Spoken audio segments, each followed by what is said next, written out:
What a week. No singing and dancing this week, but what a perfect week for the Pain Train Preston Quinn. You see, Dallas Cowboys take out the Vikings in an ugly win. Sometimes you got to win ugly. On Thursday night. The Eagles drop one to a 3-win Bengals team because the Eagles are who they were supposed to be when the season started. The big jump. The big 4-0 start was just a mirage. It was just enough to get the Eagles fans talking. Wentz, Rookie of the Year, greatest draft pick. But it ain't had it happen. And the Eagles are in the damn basement where everybody said they'd be. Now, on to the scrappy skins.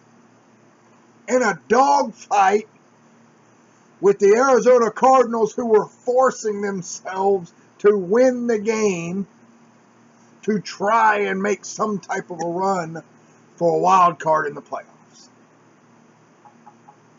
In the end, Kirk Cousins, who's trying to put the team on his shoulders, gets blitzed off the edge, throws the pick. Guess what? Guess whose fault it's not? It's Kirk Cousins. The man that is playing his ass off to try to make that team relevant. You don't stick with the running game. Your defense ain't worth a crap. You expect this man to throw 400 yards a game, and it still ain't going to guarantee you nothing. I seen it before. 2007, 8, 9, 10, 11, 12 for the Dallas Cowboys, 13. Same thing. Everybody acts like this whole thing going on with Dallas right now, this balanced offense, is something new. Everybody acts like because Romo's not playing and Dak's in, that's why we're winning. 2014. You always forget it. You always, because you want to forget it. Because you want to forget how good Romo played there. You want to forget that that team was as good as this one. That team had a shot.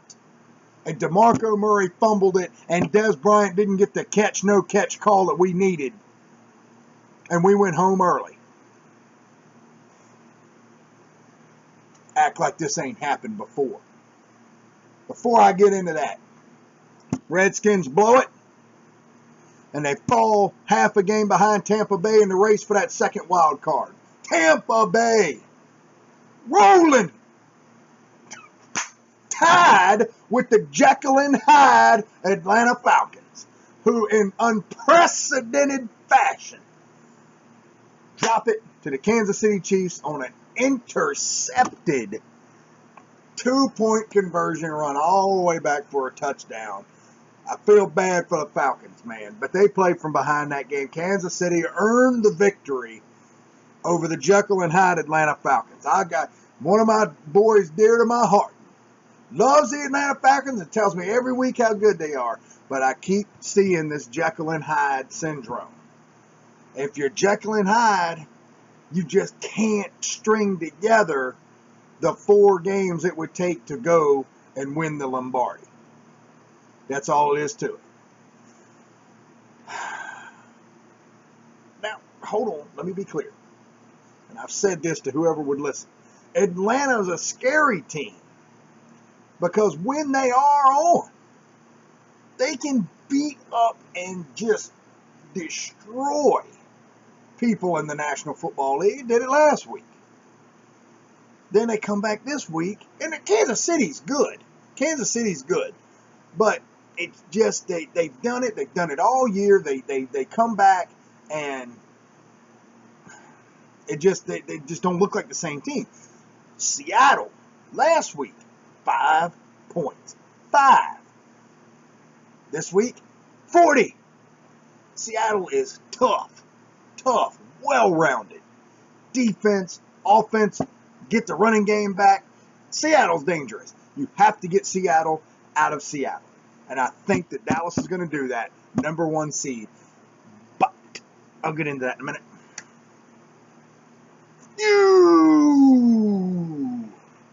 You can't spell elite without Eli. Eli chucking picks, losing game. When it mattered most, when you're in the running still to try to win the NFC East and bring some respectability back to a franchise in New York, you let the Pittsburgh Steelers come in there and straight whip your ass. Just straight pounded the New York Giants, the New York football Giants. Now, instead of this week playing for possibly first, you're playing just to hope Dallas don't clinch this early in the season. They already clinched a playoff. Might as well let them clinch the division too. Right now, this week. That's what's going to happen. I ain't getting into that. It's an NFC East game. Anything happen? Dallas' secondary, well, more of the pass rush, leaving too much time. Secondary can't cover that long. It's the National Football League. Somebody's going to get open. You got Eli Manning in your fantasy team, you play him against the Dallas Cowboys this week.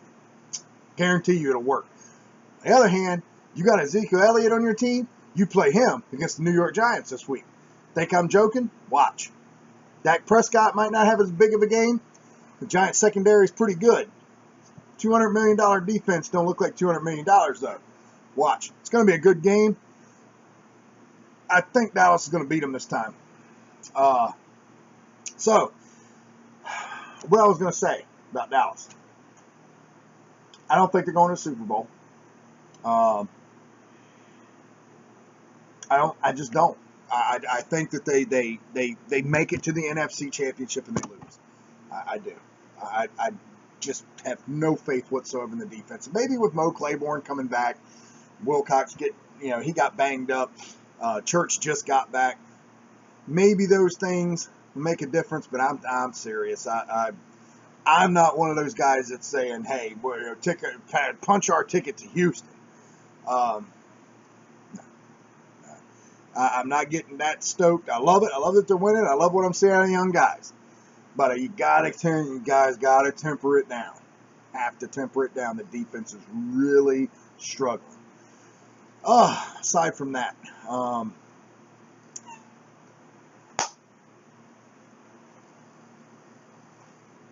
Cam Newton. 40-7. That guy, Scam Newton, he had y'all all fooled. And that's why we call him Scam. He had you all fooled last year. Like y'all weren't watching the same games I was watching.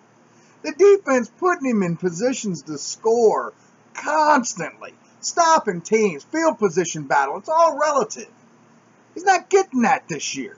Cam Newton is not the guy that can put a team on his shoulders and win football games on a consistent basis.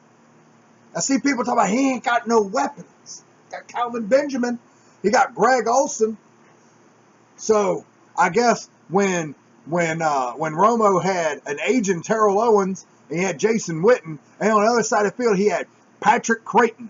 I guess y'all think Patrick Creighton was good, right? You want to talk about that game in 2007 he blew against the Giants? You want to talk about what Patrick Creighton did after he left Dallas? Bet you don't even remember, because he sucked, and Romo made him a better player. How about Laurent Robinson? No, oh, you don't remember him? No, of course you don't.